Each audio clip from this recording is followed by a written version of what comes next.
HAD Channel Indonesia.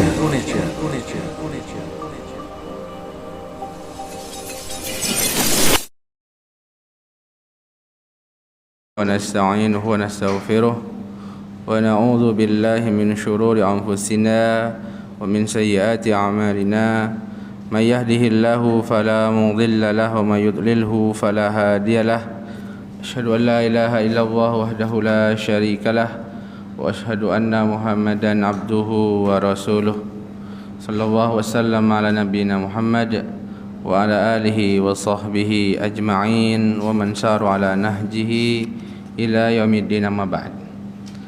Alhamdulillah, kita akan melanjutkan kajian kitab ringkasan dari kitab Mukhtasar Minhajul Qasidin, ringkasan dari kitab Minhajul Qasidin, jalan orang-orang yang menuju Allah Subhanahu wa taala. Kita melanjutkan tentang adab-adab berteman, adab-adab bersaudara. Pembahasan berikutnya yang dijelaskan adalah tentang sifat-sifat orang yang kita jadikan teman. Teman itu pengaruhnya sangat besar, apalagi teman dekat, sahabat, itu sangat mempengaruhi temannya. Teman yang baik akan mempengaruhi dengan kebaikannya. Teman yang rusak juga akan dapat merusak temannya. Oleh karena itu, tidak boleh kita berteman dengan siapa saja. Kita harus memilih teman yang mau kita jadikan teman. Kita harus seleksi. Kita harus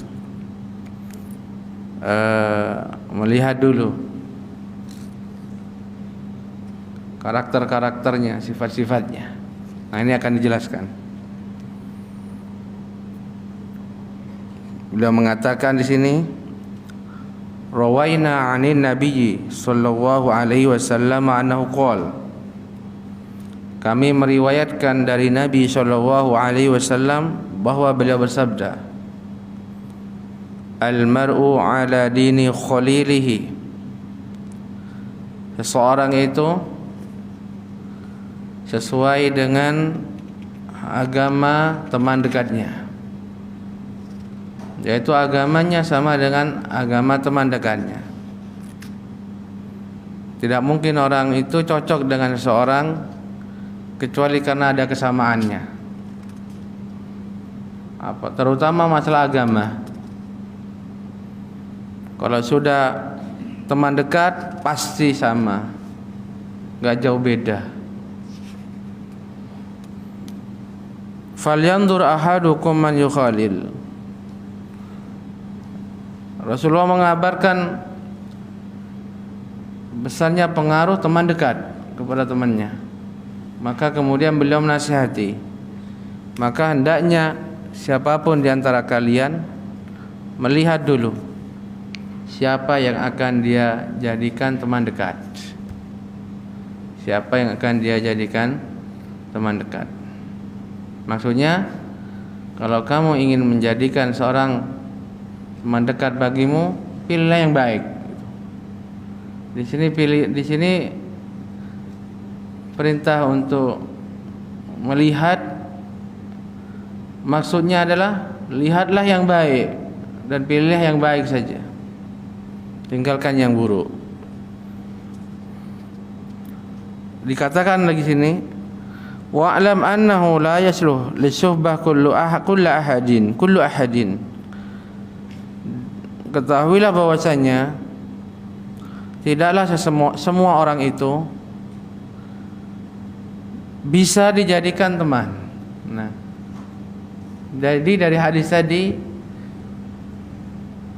Rasulullah SAW mengabarkan bahwa tidak semua orang bisa kita jadikan teman kita. Tidak bisa. Bisa dijadikan sahabat, teman dekat kita. Tidak bisa. Wala budda an yatamayyaz al-mashhubu bi sifatin wa khisalin yarghabu bisababiha fi suhbatihi. Tetapi yang akan dijadikan teman itu hendaknya dia memiliki kelebihan. Dengan apa? Dengan beberapa sifat atau karakter yang ada pada dia yang membuat dia dipilih dijadikan teman, disukai untuk jadi teman. Jadi harus ada sifat-sifat tertentu yang membuat dia pantas untuk dijadikan teman kita, teman dekat kita. Wa tushtaratu tilkal khisal bihasabil fawaidil matlubah minasyubah. Dan kita tahu bersama itu sifatnya adalah tabi'i ya. Tabi'i, secara tabi'i, secara natural kita itu berteman dengan orang lain pasti karena ada faedah. Kita ingin mendapatkan manfaat dari dia. Tidak ada orang mencari teman, memperbanyak teman kalau hanya mendatangkan mudarat, tidak ada. Oleh karena itu, seseorang itu dijadikan teman, dipilih dijadikan teman karena memang tergantung manfaat atau faedah yang diinginkan. Makanya dia dijadikan teman sesuai dengan sifatnya. Apa saja manfaat dari berteman, menjadikan orang lain teman dekat kita? Apa saja manfaatnya? Beliau katakan imma dunyawiyah. Yang pertama bisa berupa manfaat-manfaat yang sifatnya duniawi, seperti harta, ya, seperti kedudukan, mal, wajah. Begitu. Jadi karena teman kita jadikan seorang teman karena dia punya harta gitu. Kita berharap mendapatkan manfaat dari hartanya. Atau karena orang ini memiliki kedudukan, kita berharap mendapatkan manfaat dari kedudukannya. Manfaat-manfaat yang sifatnya duniawi. Ya, manfaat-manfaat yang sifatnya duniawi. Kita berharap itu, kata beliau. Wa bi mujarradil isti'nas bil musyahadah wal muhawarah, atau bisa berupa hanya dengan karena kita merasa nyaman melihat, bertemu dan ngobrol sama dia. Ada kalanya kita berteman hanya untuk itu yang sifatnya duniawi, ya karena asik aja ngobrol sama dia, maka dia dijadikan teman. Intinya dia itu memiliki sifat-sifat tertentu yang kemudian dia dijadikan teman. Ya, ini dari sisi duniawi, bisa karena harta tadi, atau karena kedudukannya, atau yang ketiga tadi karena memang dia asik, sehingga enak kalau ketemu dia, nyaman gitu kan ngobrol sama dia itu. Nah, walaysa dzalika gharaduna, kata beliau, bukan itu tujuan kita. Artinya pembahasan bukan ini yang kita bahas katanya. Pembahasan kita di sini bukan itu katanya. Bukan pertemanan karena harta, bukan teman karena yang sifatnya dunia, bukan itu yang kita bahas, kata beliau. Dan bukan itu tujuan kita, ya, bukan itu tujuan kita sebagai muslim. Wa imma diniyah, yang kedua bisa jadi manfaat-manfaat itu sifatnya diniyah, ukhrawiyah, untuk mendapatkan atau manfaat-manfaat yang didapat di akhirat. Wa tajtami'u fiha agradun mukhtalifah. Nah, tentu saja ini adalah tujuan hakiki, tujuan yang sebenarnya. Dengan berteman dengan seorang kita mendapatkan manfaat dunia, diniyah ya, ukhrawiyah. Beliau jelaskan di sini untuk manfaat atau berteman dengan orang lain karena faedah ukhrawiyah ini yang sifatnya manfaat akhirat, beliau katakan di sini itu ada beberapa macam. Ada beberapa macam tujuannya. Nah, biar kita tahu apa saja sih yang berteman kemudian mendatangkan manfaat akhirat bagi kita. Siapa sih orang-orang yang kemudian berteman dengan dia akan memberikan manfaat kepada saya, manfaat akhirat, manfaat pada agama saya. Nah, beliau katakan di sini, minha al-istifadatu bil ilmi wal amal. Yang pertama adalah berteman dengan orang lain karena kita akan mendapatkan dari dia itu manfaat berupa ilmu dan amal. Mendapatkan ilmu dan amal. Dan ini yang paling besar manfaatnya. Kita berteman dengan dapat ilmu dan amal, yaitu dia adalah seorang mukmin, alim al-amil, berilmu dan mengamalkan ilmunya. Maka dia mendapatkan manfaat ilmunya, bertambahlah ilmu kita. Yang kedua, manfaat dari amalnya, karena dia orang yang mengamalkan ilmunya, maka lezatnya amal tersebut kita juga bisa merasakannya. Kesabarannya, kejujurannya, ya, kita yang merasakannya. Dia amanah, dia sabar, ya kan? Dia teguh misalkan. Dia seorang mukmin yang bertakwa, rajin ibadah. Kita yang merasakan, kita juga dapat merasakan lezat dari amal-amal yang dia kerjakan. Terutama amal-amal yang berpengaruh atau berdampak kepada orang lain, ya, seperti jujur, seperti amanah. Nah, ini teman yang mendapatkan manfaatnya, juga mendapatkan manfaatnya yang besar. Itu yang pertama. Jadi kita lihat, oh, teman ini adalah orang yang berilmu, suka mengajarkan ilmu dan yang mengamalkan ilmunya. Nah, ini yang hendaknya dia prioritaskan, karena ini yang paling besar manfaatnya kepada kita. Kalau kita punya teman yang berilmu dan dia selalu mengamalkan ilmunya, aman kita, nyaman kita, tidak takut kita dibohongi, kita tidak takut dicurangi, kita tidak khawatir dengan agama kita, tidak khawatir dengan harta kita, nyaman gitu kan. Kalau kita ada bisnis sama dia, tenang kita begitu. Lebih tenang daripada kita berteman dengan orang yang tidak kita kenal, apalagi yang kita ketahui kefasikannya. Pasti ragu kita. Bilangnya teman tapi minjemin uang aja sulit kita. Mau minjemin uang saya mikir-mikir, kembalikan gak ya? Padahal katanya teman. Nah, kok teman bikin? Katanya teman tapi nggak bikin kita tenang hati kita, mikir-mikir masih. Dititipin barang kita khawatir nih, nanti ditilap nanti dan sebagainya.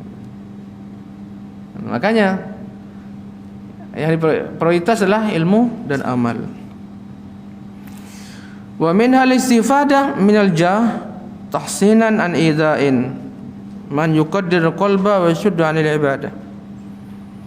Di antara tujuan dan masih di antara, ya, termasuk tujuan ukhrawiyah, masih diniyah, yaitu berteman dengan orang yang memiliki kedudukan dalam rangka kita menjaga diri kita dari gangguan orang-orang yang ingin mengotori hati dan mencegah dari ibadah. Ini juga memang asalnya ini kaitannya sama duniawi, ya, duniawi, berteman dengan orang karena memiliki kedudukan. Ini sifatnya duniawi. Ini pada asalnya mubah. Tapi ketika kita berteman dengannya untuk melindungi agama kita, menjaga diri kita agar tidak dari orang-orang yang ingin menghalangi kita beribadah kepada Allah Ta'ala, maka ini menjadi tujuan ibadah sekarang, menjadi tujuan ukhrawi, menjadi ibadah dan dianjurkan. Jadi tidak mengapa dalam hal ini. Dan ini kadang-kadang diperlukan dalam suatu keadaan, dalam suatu kondisi, ya, di mana memang ada orang-orang yang dolim, ada orang-orang yang sebagian menggunakan kekuasaannya, ya, untuk menghalangi dari ibadah kita. Maka kita berteman dengan orang yang kedudukannya lebih tinggi dari dia. Ini menjadi pertemanan yang sudah tujuannya sekarang ukhrawi sekarang, karena menjadi wasilah untuk ibadah, untuk wasilah agar kita tidak dihalangi dari ibadah, dari orang-orang yang ingin mengotori hati kita dan menghalangi dari ibadah kepada Allah. Berikutnya, di antara tujuan berteman yang masih sifatnya diniyah, al-istifadah minal mal lil iktifa bihi an tadji'il awqat fi talabil quds, yaitu mendapatkan manfaat berupa harta untuk mencukupi kita, untuk mencakupi diri kita dari menyia-nyiakan waktu hanya untuk mencari kebutuhan pokok kita, ma'isyah kita. Kadang-kadang diperlukan kita berteman dengan orang untuk tujuan bisnis, karena kita melihat akan sukses usaha kita, akan mudah urusan bisnis kita, misalkan begitu.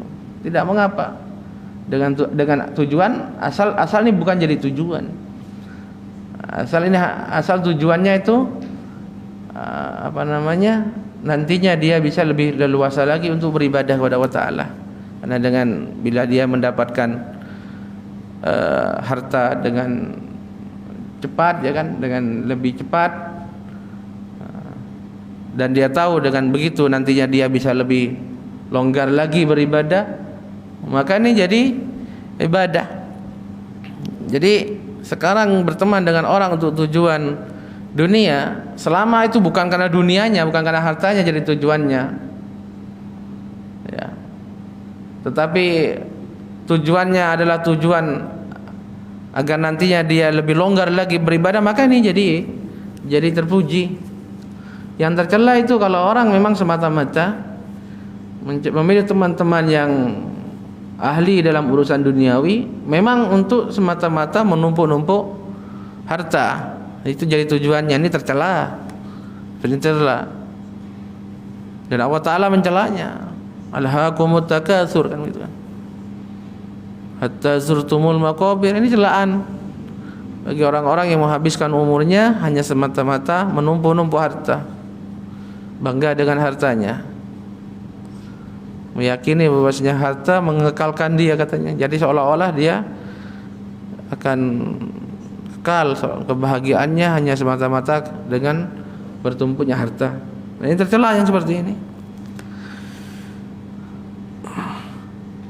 Wa minha al-isti'anah fil muhimmat. Di antaranya juga yaitu kita berteman dengan orang karena kita tahu kita dapat manfaat dari orang ini, yaitu dapat memberikan kita pertolongan dalam urusan dan kepentingan-kepentingan kita. Boleh ada kepentingan, kita memiliki urusan-urusan, kepentingan-kepentingan yang kita tidak bisa lakukan sendiri, kita butuh orang lain. Dan ini seseorang, kita memiliki keahlian, keterampilan di sini, gitu kan, dia bisa membantu saya, maka berteman dengannya, punya kedekatan sama dia, juga boleh seperti ini. Ini juga termasuk manfaat ukhrawiyah. Lalu dicontohkan di sini, fatakun iddatan fil masaib wa quwwatan fil ahwal, sehingga teman-teman seperti ini menjadi iddah, yaitu senjata di saat kita kesusahan, kita ditimpa musibah, dan menjadi kekuatan dalam kondisi apapun. Nah, ini teman-teman Beda orang ketika tertimpa musibah, kesulitan, ya berapa banyak menjadi kuat dalam menghadapi musibahnya itu karena teman-teman seperti ini. Dukungan teman-teman yang selalu menyupport dia gitu kan. Karena ada juga teman justru membuat dia lemah. Sudah susah menjadi tambah susah, ya kan? Karena bukannya menyupport, malah merendahkan dia, menghina dia. Salah kamu sih gitu kan. Kan sudah tak bilang dulu kan, jangan begini, tapi kamu tambah disalahkan. Kenapa aku bilang? Nah, ini teman apa ini gitu. Ini sudah susah, tambah sedih. Makanya seorang memilih teman yang suka menyupport dia, suka menyupport temannya, suka membantunya. Dekati teman-teman yang seperti ini. Artinya terus dipererat ukhuwah, persahabatan, ya, berteman dengan orang-orang yang seperti ini. Tayyib. Lalu beliau lanjutkan, kama qala ba'du salaf. Hal ini seperti masih lanjut. Wa min hantidari syafa'ah fil akhirah. Di antara faedah yang sifatnya ukhrawiyah dalam berteman yaitu menunggu syafaat di akhirat. Karena di antara syafaat kelak pada hari kiamat adalah syafaatnya teman. Syafaatnya orang-orang yang beriman. Ya. Di mana nanti teman-teman itu yang masuk surga akan melihat kanan kirinya, dicari teman-temannya yang di dunia dulu, mana si A, mana si B, dicari di surga, nggak ada, dicari di neraka, ditanya, kemudian dimintakan kepada Allah Ta'ala bahwasanya fulan ini yang di neraka adalah teman saya. Ya Allah, selamatkan dia. Ya Allah, selamatkan dia. Maka Allah Ta'ala berikan syafaat, dikabulkan oleh syafaatnya. Lalu dia pun diselamatkan dari neraka. Yang tadinya dia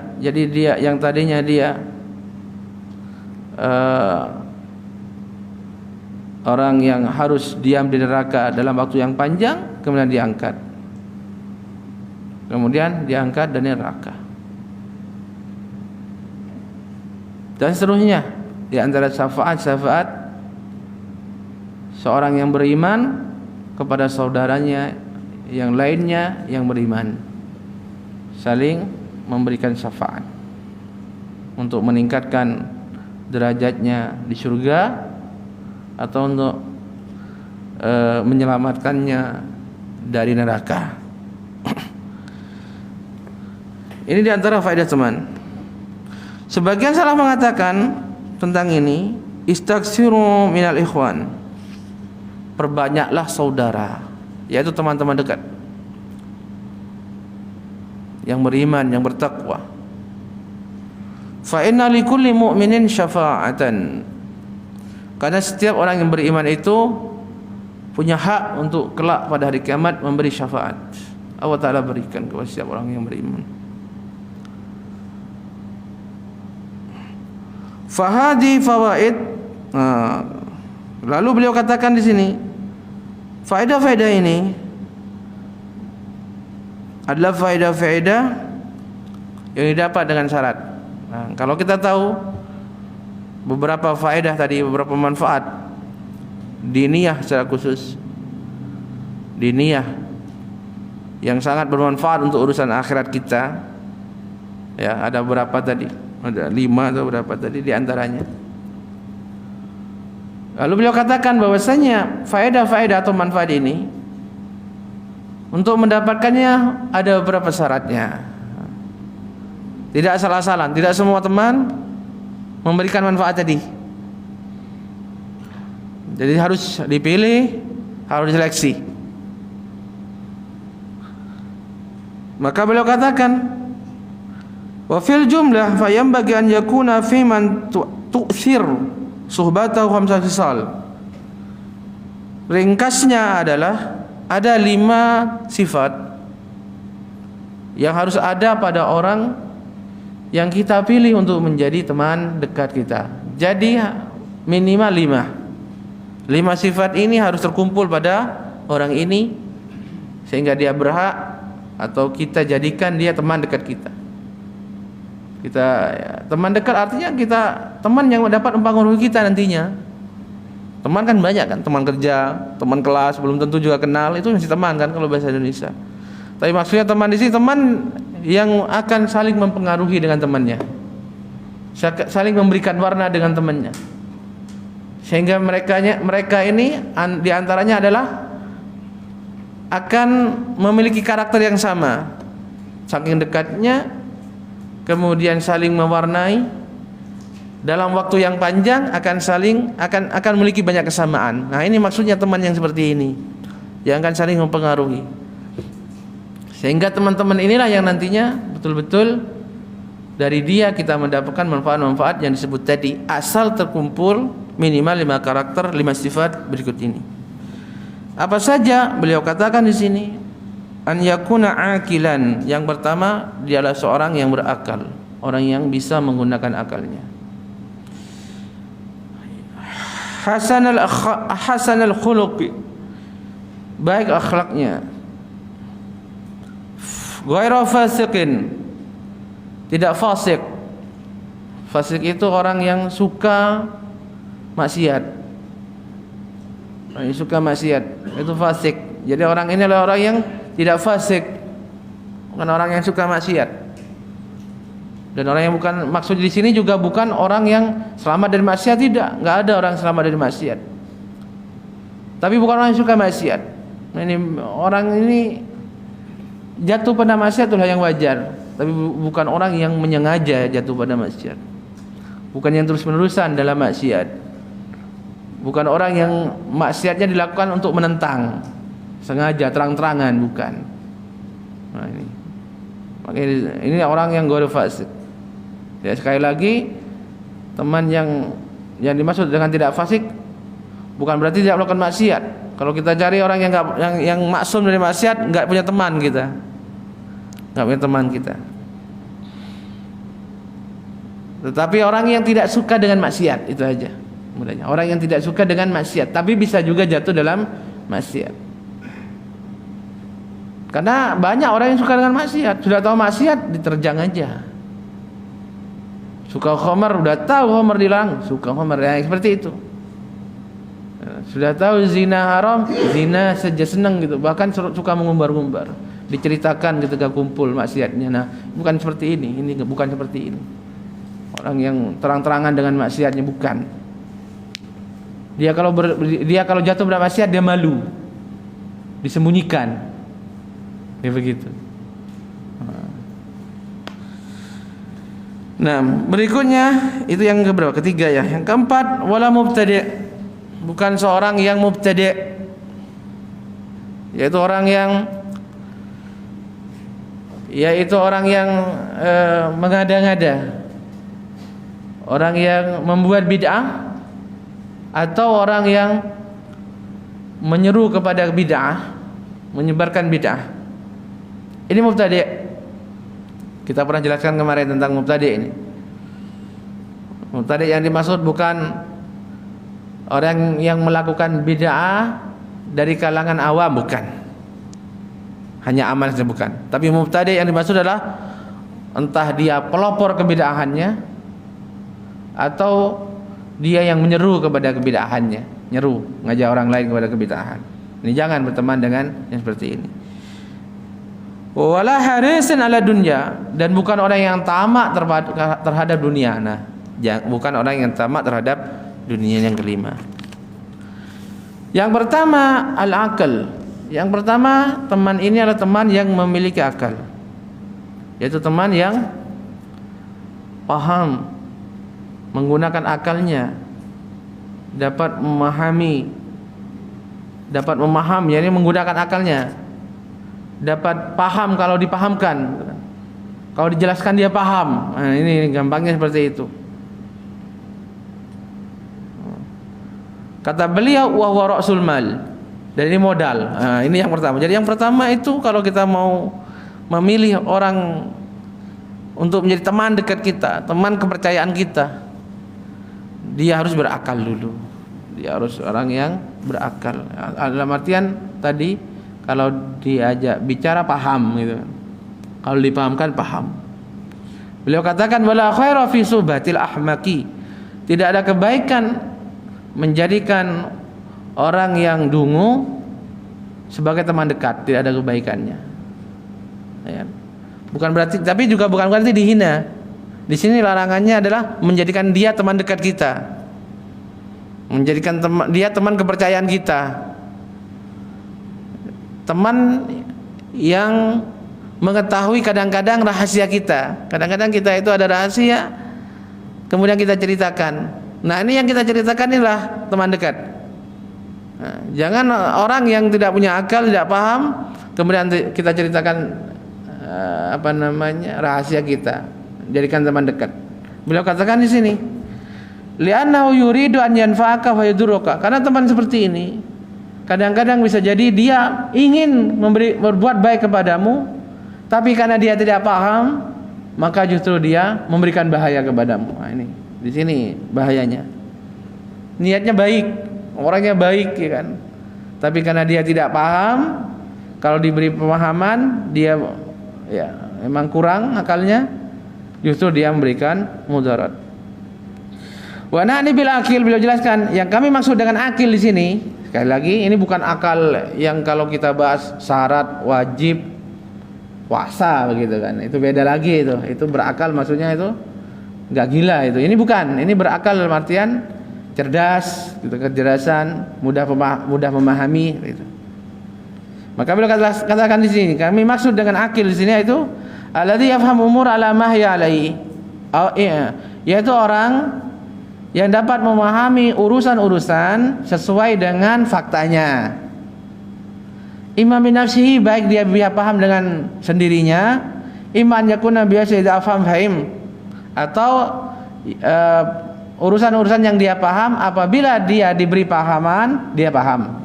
Kalau dijelaskan dia paham. Ini sudah disebut berakal. Kapan? Jadi ini yang modal pertama. Orang ini harus seorang yang berakal, yang dapat memahami jika dijelaskan kepada dia. Yang kedua adalah tadi apa? Baik akhlaknya. Fala budda minhu, dan ini wajib juga akhlak baik. Idroba akilin yaglibuhu ghadabun aw syahwatun fayuti'u hawa. Banyak juga, karena banyak kata beliau orang yang dia berakal, paham dia memahami urusan-urusan, tapi kalau sudah marah, ya, dia akan ikuti hawa nafsunya. Kalau dia pas marah, kata beliau, dia mudah dikalahkan sama marahnya. Dia mudah dikalahkan keinginannya, orang seperti ini. Sehingga yang dia ikuti, dia turuti adalah hawa nafsu ketika itu. Maka dia lakukan sekehendak hatinya. Orang kalau sudah marah itu, yang menguasai dia apa? Jiwa syaitan atau jiwa hayawaniahnya, jiwa hewannya, jiwa binatangnya, asal ngawur jadinya, buruk jadinya. Yang seperti tidak baik, tidak baik. Baik dia pintar dia, tapi mudah marah. Artinya kalau marah dia tidak bisa kontrol, lah apa faedahnya berteman dengan orang seperti ini? Kalau sudah marah banting ini, lempar ini, mukul, mencaci, menghina, apa faedahnya? Apa enaknya berteman dengan orang yang seperti ini, gitu kan? Gak ada benarnya kita. Alas. Nah, yang ketiga al-fasik, kata beliau. Kenapa kita tidak berteman dengan orang yang fasik? Fa innahu la yakhafu Allah. Karena orang fasik ini dia tidak takut kepada Allah, tidak takut kepada Allah. Makanya dia suka bermaksiat. Apalagi yang bangga-bangga dengan maksiatnya. Na'udzubillah min dzalik. Bangga dengan maksiat. Zaman sekarang banyak orang yang bangga dengan maksiatnya. Kita bisa tahu itu dia maksiat, selfie status. Dia foto kemaksiatannya, kemudian dipasang di status, di-share di medsos. Ini bentuk mujaharah bil maksiyah, terang-terangan dalam maksiat, terang-terangan maksiat, berbuat maksiat, ya kan? Kemudian dia abadikan dengan foto, ya. Sampai di sini aja sebenarnya dia sudah tidak ada takut-takutnya kepada Allah Ta'ala. Lebih lagi setelah itu distatuskan, dilihat, dibangga-bangga, seolah-olah dia bangga dengan maksiatnya, diperlihatkan kepada orang lain. Mau nggak malu gitu kan? Seharusnya malu. Orang beriman itu pasti malu maksiat kepada Allah Ta'ala. Allah Ta'ala yang beri dia rezeki, memberikan dia hidup, mencukupi dia, dimaksiati, dilanggar aturannya, diterjang larangannya, bangga gitu. Disampaikan kepada orang lain dengan sengaja, sesama mukmin. Ini nggak usah teman sama ini udah. Tapi kalau kita bisa nasihati. Tapi teman yang seperti ini jangan percaya sama dia. Jangan percaya sama teman model ini. Jangan. Lalu dia tidak takut sama Allah Ta'ala. Jadi orang fasik itu, kita tidak berteman dengan orang fasik karena dia tidak takut kepada Allah. Wa man la yakhafu Allah Ta'ala la ta'man ghailatuhu. Betul, wala yusaqu bihi. Wala yusaqu bihi. Orang yang tidak takut kepada Allah, maka tidak aman keburukannya. Artinya kita sebagai teman, apa yang menjamin kita akan selamat dari keburukan dia? Tidak ada. Dia ini orang beriman nih, mengimani Allah Ta'ala, tapi dia maksiat kepada Allah terang-terangan lagi dengan maksiatnya, dibangga-banggakan lagi. Artinya dia dengan bangganya berbuat maksiat, melanggar aturan Allah di hadapan Allah Ta'ala yang selalu melihat dia. Kalau Allah Ta'ala dia maksiati, dan bagaimana kita? Allah Ta'ala yang selalu melihat dia, bagaimana kita? Kita yang tidak selalu bersama dia, tidak selalu mengawasi dia. Bisa jadi dia baik di depan kita, tapi di belakang kita. Nah, wala yusaku bihi. Dan orang seperti ini tidak bisa dipercaya.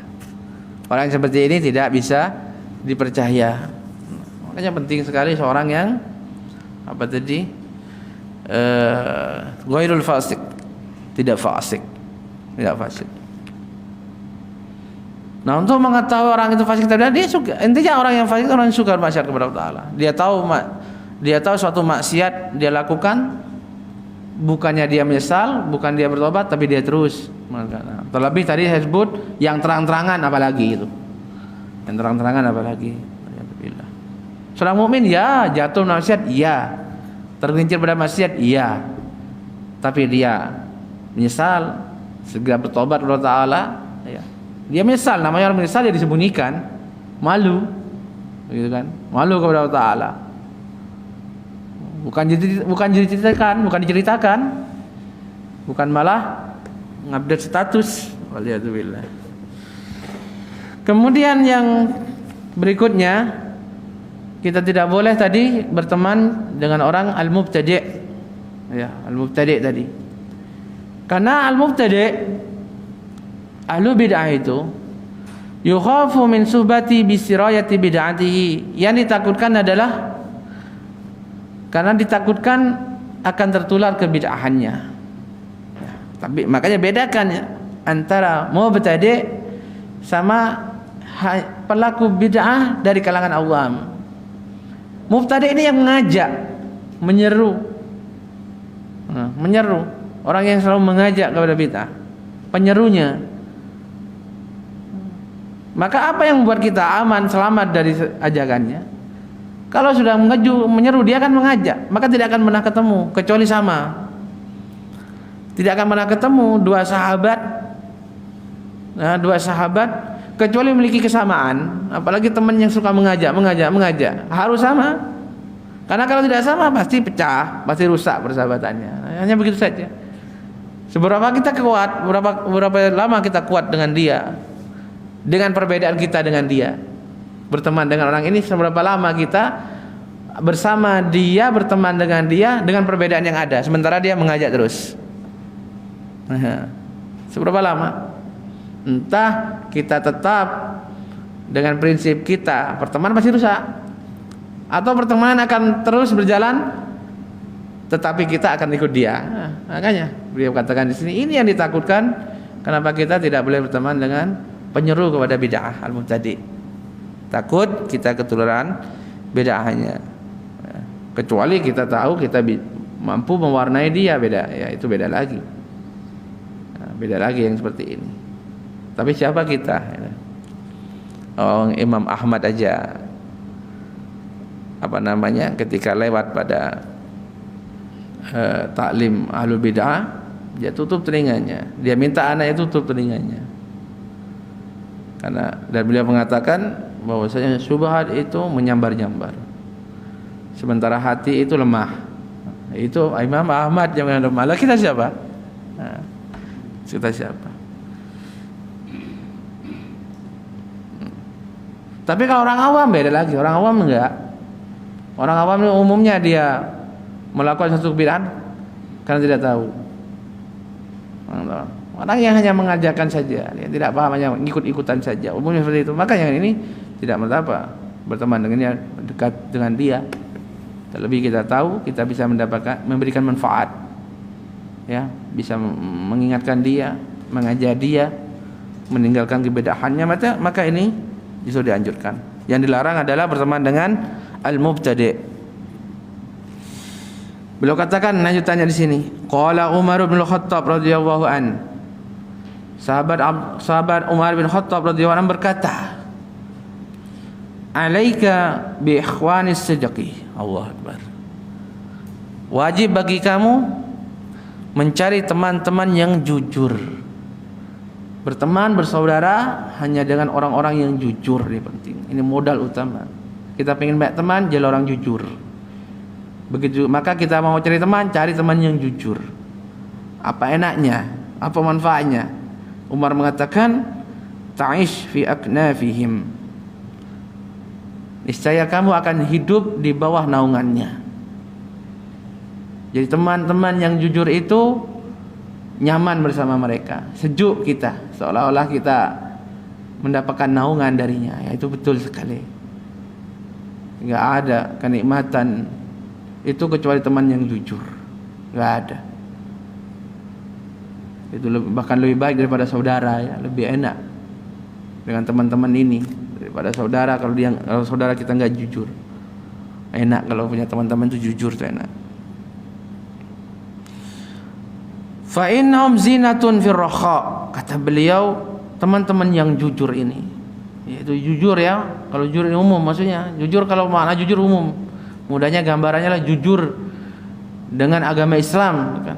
Baik itu ibadahnya kepada Allah Ta'ala dan akhlaknya dalam menjalankan akhlak-akhlak Islamiyah, adab-adab Islamiyah, termasuk ya adab-adab berteman secara Islam. Ini maksudnya nih, jujur. Jujur itu adalah agamanya dengan perbuatannya sama, gitu. Dia muslim, ya perbuatannya Islam. Ya muslim hanya KTP-nya saja, ya ini enggak jujur namanya ini, ya. Banyak seperti itu.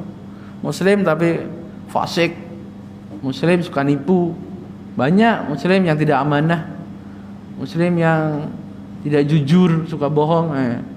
Ini muslim yang enggak jujur ini. Mana di sini muslim jujur itu, ya perbuatannya sesuai dengan agamanya, identitasnya. Maka teman seperti ini, kata beliau, yang pertama adalah dialah zinatun fir raha. Dia adalah perhiasan di saat dalam keadaan mudah.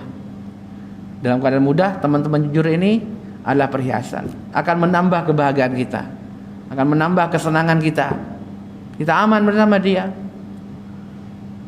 Dia dekat dengan kita bukan karena kita sedang lapang, bukan hanya karena itu, bukan karena itunya. maka itu akan menambah kebahagiaan kita, akan menghiasi kebahagiaan kita. Wa uddatun fil bala, dan dia adalah senjata kita, yaitu penambah kekuatan kita ketika kita diuji. Ya. Karena teman ini jujur, memang berteman, bersaudara dengan kita. Ya, maka dia tidak meninggalkan temannya ketika susah. Ada teman itu yang ketika di waktu muda saja, kalau sudah susah hilang teman-teman itu, entah kemana. Dan ini banyak teman-teman, apalagi teman-teman muda itu kan, teman-teman anak-anak muda-mudi itu, yang bikin geng-geng gitu. Itu teman saat muda saja enak-enak, seolah-olah aja loyal dengan temannya, loyal dengan dia punya komunitas, dengan komunitasnya, untuk rusak geng motor dan teman-temannya itu misalnya. Ketika kumpul dengan temannya ini seolah loyal, ya kan? Tapi ketika digerebek polisi, temannya kepegang, hilang semuanya. Ya udah biar temannya aja itu yang digebukin sama polisi. Nggak ada loyal-loyalnya mereka. Sudah hilang semuanya, menyembunyikan diri, cari aman sendiri. Yang penting saya. Ada. Tapi teman yang jujur enggak. Teman yang jujur itu adalah seorang yang tetap menjadi teman meskipun dalam keadaan temannya diuji. Lalu beliau katakan, maka dari itu wada' amra akhika ala ahsanihi hatta yaji'aka ma yukilaka minhu. Allahu akbar. Ini cara berteman. Beliau ajarkan kita bagaimana kita kalau kita sudah memiliki teman yang jujur seperti ini, bagaimana kita jaga persahabatan dan ukhuwah kita. Kata beliau, letakkanlah urusan saudaramu ini dengan sebaik-baiknya, dalam posisi yang terbaik, yaitu jagalah pertemananmu dengan saudara temanmu dengan sebaik-baiknya. Kalau janji, ya jalankan janji itu sebaik-baiknya. Kalau kita berteman tadi dalam urusan bisnis pun begitu, kita jaga dengan sebaik-baiknya. Ini maknanya hatta yaji'aka ma yukilaka minhu, sampai datang kepadamu sesuatu yang membuat kamu jauh dari dia. Yaitu artinya selama kamu bersahabat dengan dia, dekat sama dia, maka jagalah posisi itu dengan sebaik-baiknya. Jaga persahabatan. Wa'tazil aduwaka, untuk musuhmu jauhilah musuhmu. Kemudian kata beliau, yang ketiga nasihatnya adalah wahdar sadiqaka ilal amin. Hati-hati dari temanmu, kecuali teman yang amanah. Hatta teman pun kita harus berhati-hati. Wala amina illa man yahsyallah. Kata beliau, hatta teman kita, hati-hati juga teman, kecuali yang amin, yang amanah. Siapa yang amanah? Teman yang amanah itu beliau katakan wala amina illa man yahsyallah. Tidaklah teman itu benar-benar amanah kecuali yang benar-benar takut kepada Allah Subhanahu wa taala. Orang yang benar-benar takut kepada Allah Subhanahu wa taala. Karena teman yang takut kepada Allah taala, ya, dia akan menjaga kita sepanjang waktu. Karena Allah taala terus mengawasi dia.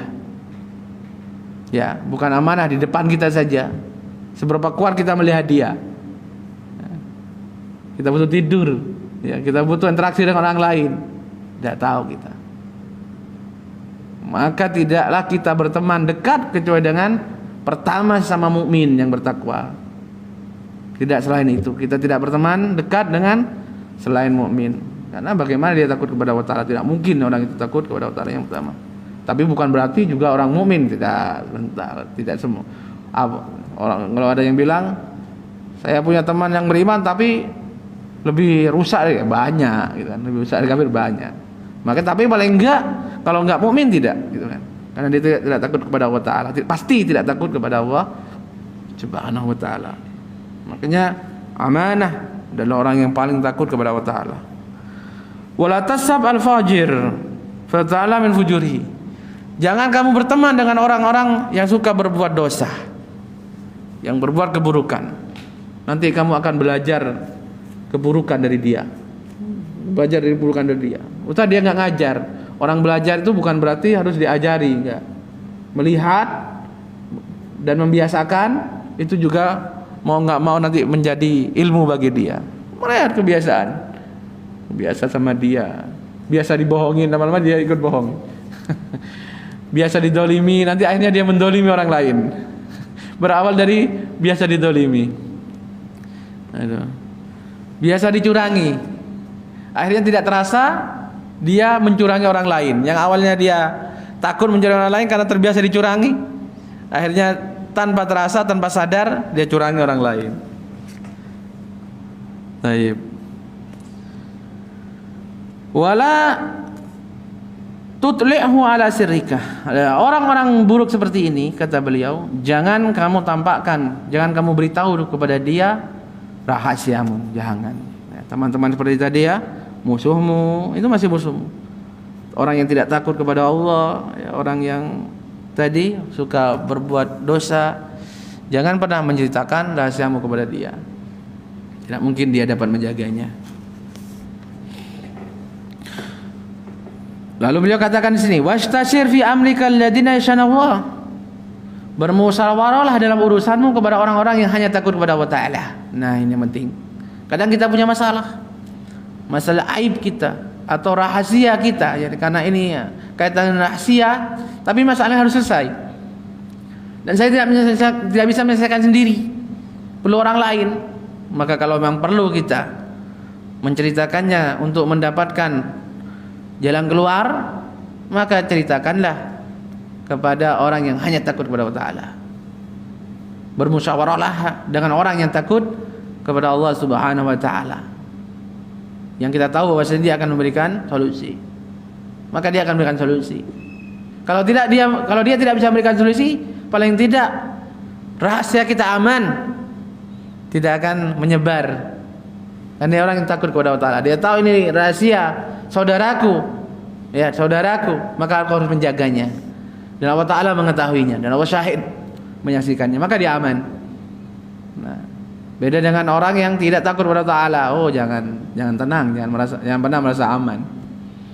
Kok tahu-tahu banyak orang yang ini salahmu, gitu kan? Kenapa kamu ceritakan sama dia? Meskipun kita bilang rahasia nih, cuma kamu yang tahu. Yang awalnya kamu yang tahu, kamu ceritakan ke dia, kan kamu sendiri yang salah. Kamu sendiri yang ceritakan kepada orang lain. Maka jangan salahkan dia kalau ceritakan kepada orang ketiga. Karena hati orang yang kedua itu lebih sempit daripada hati orang yang pertama.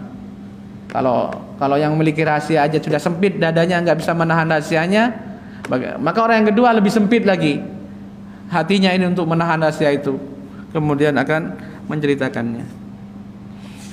Lalu beliau katakan di sini, qala Yahya bin Mu'adz.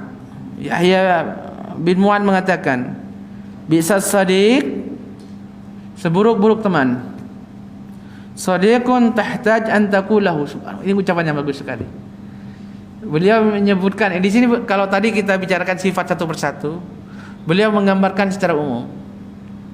Siapa sih teman yang sesungguhnya itu? Seperti apa sih sifat teman dekat itu yang sebenarnya itu di dalam suatu pertemanan, suatu persaudaraan. Di sini beberapa perkataan ya, saya ambil secukupnya saja. Pertama perkataan tadi Yahya bin Mu'adz, kata beliau, bisa sadiq, seburuk-buruk teman yang maksudnya teman dekat. Sadiq teman dekat.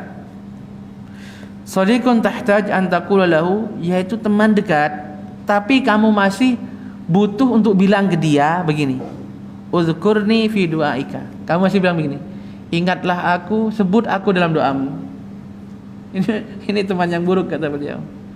Teman yang kita masih perlu bilang kepada dia, mengingatkan dia, sebutkan aku di dalam doamu. Maksudnya apa? Sahabat dekat itu tidak pernah lupa untuk mendoakan temannya. Ini maksudnya. Tidak perlu diingatkan. Wa anta aisha ma'u bil mudawarah. Dan kamu hidup dengan dia masih, yaitu pakai bahasa basi. Perlu toleransi kita.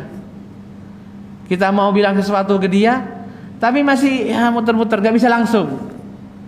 Tapi teman yang benar-benar dekat nih nggak perlu sudah. Ya, kayak apa namanya? Kita bilang kepada diri kita sendiri. Tanpa harus muter-muter. Saya ini misalnya kita butuh sesuatu nih.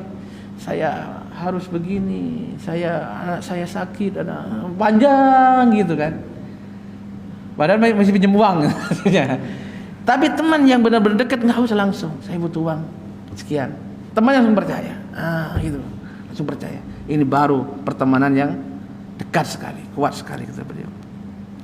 Au tahtaju an ta'tidhi ilaihi. Ya, seburuk-buruk dekat. Ini selanjutan tadi. Seburuk-buruk teman dekat yaitu teman yang kamu masih butuh berkata kepada dia, maafkan saya. Maafkan saya. Jadi kalau kita salah masih butuh bilang maafkan saya. Takut tidak dimaafkan. Tapi temannya dekat enggak seperti itu. Dia sudah maafkan temannya. Dia sudah siap memaaf, sudah lapang dadanya untuk memaafkan temannya ketika salah. Ini seperti ini. Itu pertemanan antara dua orang yang benar-benar sudah sangat kuat sekali. Sudah seperti dua orang yang menyatu pada satu diri gitu. Saya butuh ini seolah bilang pada saya. Ngapain saya? Ada nggak orang yang masih basa-basi dengan dirinya sendiri? Nggak ada, langsung aja. Seperti maafkan itu. Perkataan yang lain atau kisah yang lain pernah menemui Hasan Al-Basri masuk di sini. Yaitu beberapa orang dari teman-temannya. Hasan Al-Basri jadi pernah beberapa teman Hasan Al-Basri masuk ke rumahnya. Dan Hasan Al-Basri ketika itu sedang tidur. Sedang tidur. Faja'ala ba'dhum yakul min fakihatin min bait. Lalu beberapa temannya makan, ngambil buah lalu memakannya. Sementara Hasan Basri masih tidur. Faqala, setelah bangun dia tahu bahwasanya temannya tadi masuk rumah tanpa izin lalu makan dari makanannya. Apa kata Hasan Basri? Rahimakallah. Semoga Allah merahmatimu. Hada wallahu filul ikhwan. Demi Allah inilah yang sebenarnya perbuatan saudara. Ini nggak perlu izin, ya nggak perlu izin. Masuk rumah juga nggak perlu izin. Artinya kalau nggak ada mahram dan apa ya, maksudnya di sini sudah nggak perlu izin, nggak perlu apa. Saling percaya sudah yakin. Sudah tahu bahwasanya temannya ini sudah akan maafkan. Temannya sudah mengizinkan. Nah, seperti itu kita kalau berteman. Nah. Dan ini karena pembiasaan. Ya Ustaz kita perlu izin. Kita dari mana kita tahu dapat izin? Pembiasaan. Berarti udah lama. Ini sudah diketahui dari lama, sudah lama sekali. Kayak kita teman kantor dekat sekali kan. Kita mau nulis apa butuh pulpen teman kita nggak ada. Kita masih telepon, masih belum. Kalau dekat sudah. Kadang kita udah biasa ya, pinjam lagi. Kita kadang-kadang udah ngambil aja. Itu kan. Kadang kita tahu kan kita diizinkan. Kemudian kita bilang nanti, tadi saya pinjam pulpenmu. Oh ya. Waktu kita memakai tadi belum izin, tapi kita tahu kalau teman kita pasti mengizinkan. Nah, seperti itu gambarannya. Seperti itu gambarnya. Artinya seandainya kita pun tidak minta izin nantinya, kita tahu bahwa saya telah menghalalkan. Itu enggak mengapa seperti itu. Ini seperti sesuatu yang sudah ditaruh ma'ruf, silakan dipakai seperti itu. Seperti orang dermawan meletakkan misalkan galon air di pinggir jalan. Sudah silakan ambil siapa saja. Namun teman ini seolah-olah bilang, sudah yang saya punya di sini pakai kamu, halal seperti itu. Dan itu ada gambar, kita punya gambaran itu seperti saya misalkan ya saya punya teman kantor di sini. Yang saya gambarkan karena seperti itu, saya teman kantor di sebelah saya. Ya kan kadang-kadang saya butuh pulpen saya nggak ada, mau tanda tangan atau apa saya pinjam. Kalau saya ingat saya bilang saya dipakai, tapi saya lebih sering nggak bilang gitu. Tapi saya tahu bahwa ini sudah ma'ruf, dia mengizinkan. Saya tahu bahwa dia pasti mengizinkan karena kita saking dekatnya. Dan ini hal-hal yang sepele. Maka begitu kan Hasan Basri temannya tahu. Ini bukan orang sembarangan ya, bukan orang sembarangan, seorang alim. Dia ambil buahnya tahu bahwa Hasan Basri pasti mengizinkan. Ini buah mungkin telah ditaruh di meja ruang tamu. Kalau kita ke rumah teman kita, di ruang tamu kadang-kadang ada toples jajan. Itu kan sudah secara langsung ma'ruf, diizinkan. Apalagi kita teman dekat, kita sudah tahu sifatnya. Langsung aja makan walaupun nggak minta izin. Nah, makanya dibilang di sini ini sebenarnya adalah perbuatan yang benar antara seorang ikhwan. Tidak perlu izin, sudah tahu pasti diizinkan. Nah, dan ucapan yang lain kata beliau. Satu lagi nih, Abu Ja'far pernah berkata kepada teman-temannya, ayo dekhil ahadukum jadahu fi kam ya akhi fayud minhum yurid. Ya Allah, ini lebih lagi nih. Dia bilang ke teman-temannya, maksudnya teman-temannya di murid-muridnya ya. Adakah di antara kalian, adakah satu aja di antara kalian ini tiba-tiba dia masukkan tangannya ke dalam yaitu ini saku saku saudaranya, lalu dia ambil apa saja yang ada di sana, terserah dia bebas. Mereka bilang tidaklah. Qalu la, tidak. Qala, maka beliau mengatakan falastum bi ikhwanin kama tasumun, maka kalian belum bersaudara masih. Kalian masih belum bersaudara. Artinya bukan maksudnya belum bersaudara setingkat belum, persaudaraan kalian belum tingkat tinggi. Kalau kalian sudah tinggi ya udah biasa aja ya, biasa aja. Ambil. Apa itu gitu kan. Ambil aja. Enggak, maksudnya di sini enggak pakai izin, sudah tahu pasti diizinkan. Allahu Akbar. Diriwayatkan bahwasanya Fatah Al-Musili datang kepada seorang teman dekatnya. Namanya Isa At-Tamar. Falam yajid fil manzil, maka dia tidak mendapati temannya ini di rumahnya, nggak ada ya di rumahnya. Faqala lil khadimah, lalu dia bilang kepada pembantu perempuannya, akhriji li kisa akhi, tolong ambilkan dompet saudaraku Isa, katanya, ambilkan. Fa akhrajtuhu, maka pembantu ini pun mengambilnya, mengasihkannya. Fa akhadha minhu dirhamain. Lalu Fatah ini mengambil dari dompet itu 2 dirham. Diambil 2 dirham, kembalikan lagi. Wajah Isa, lalu Isa setelah itu Isa datang ke rumahnya. Lalu pembantunya mengabari itu. Tadi temanmu Fatah Al-Musili datang minta dompet, lalu diambil 2 dirham. Qala, apa dia bilang? Maka apa tanggapannya Isa? In kunta shadiqatan, kalau kamu jujur, fa anta hurrah, maka kamu merdeka. Fa nadhara, lalu dia tunggu. Fa idza hiya qad sadaqat, ternyata dia benar jujur. Fa atiqat, lalu dia pun memerdekakan budak perempuan tersebut. Artinya apa? Ini persahabatan. Ini orang-orang besar ya, Fatah sama Isa orang besar. Ya, kibar ulama masyhur. Nah, lihat pertemanannya, sampai segitu pertemanannya itu. Hubungan antara mereka saking dekat itu, ya kan? Ini menunjukkan kita bukan artinya ini gini ya, kawan. Bukan artinya kita itu bebas mengambil saudara, bukan. Tapi ini menceritakan sampai setingkat ini persahabatan mereka itu. Sampai setingkat ini. Sampai sudah saling ma'ruf tanpa izin, ya, tanpa meminta maaf, tanpa ini sudah saling tahu, saking dekatnya. Bukan berarti kita mendolimi, bukan yang ini, jangan dilihat di pandang sini, tapi lihat bagaimana tingkat pertemanan, persaudaraan yang begitu dekat di antara mereka sampai derajat mengambil barangnya tanpa izin, ya, berbuat salah tanpa harus minta maaf.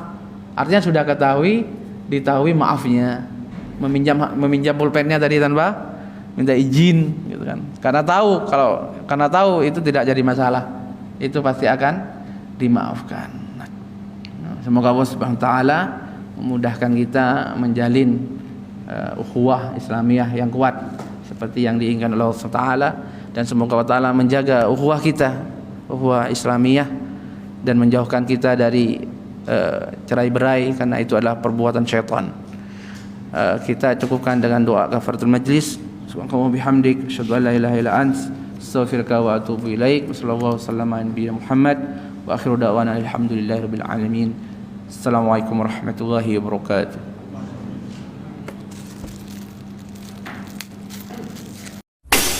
HAD Channel Indonesia.